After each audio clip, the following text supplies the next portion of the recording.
欢迎来到恩典频道，今天要来做葱油饼。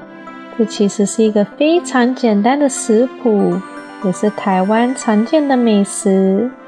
首先，我们先来准备饼。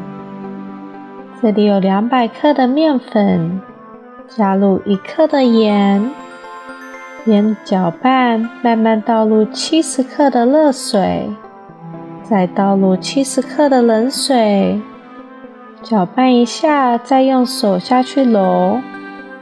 揉均匀的时候就可以盖住，让它醒30分钟。在醒的时候，我们可以来准备我们的葱馅。这里有2把切好的葱，适量的葱就好了。再倒入40克的热油，稍微搅拌一下，加入盐、白胡椒粉和花椒粉。调味料可以按照自己喜欢的口味来做调整，搅拌均匀就好了。面团醒好后，先在垫子上撒一些面粉，再拿出来揉。如果太粘手的话，可以再多加一些面粉。揉完后，上面涂上1层油，放进碗里面盖住，再让它醒30分钟。醒完后，把它分成3块，拿1块出来，上面撒一些面粉，再把它滚成大的长方形，上面铺满葱，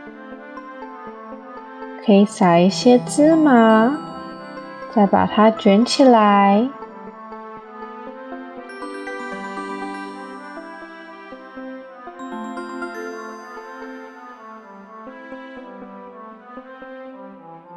再来把它卷成一个圆圈，尾巴往下面摆，然后按一下。3个都包好的时候，盖住，让它松弛15分钟。松弛后拿出来，可以先用手按一下，再把它滚成大的圆形。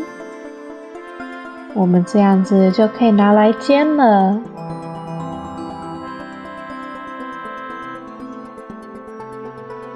煎到2边都金黄色就好了。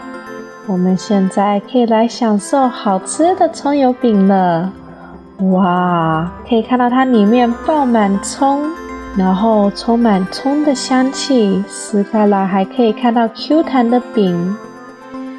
喜欢的人请订阅、按赞、开启小铃铛，我们下次再见。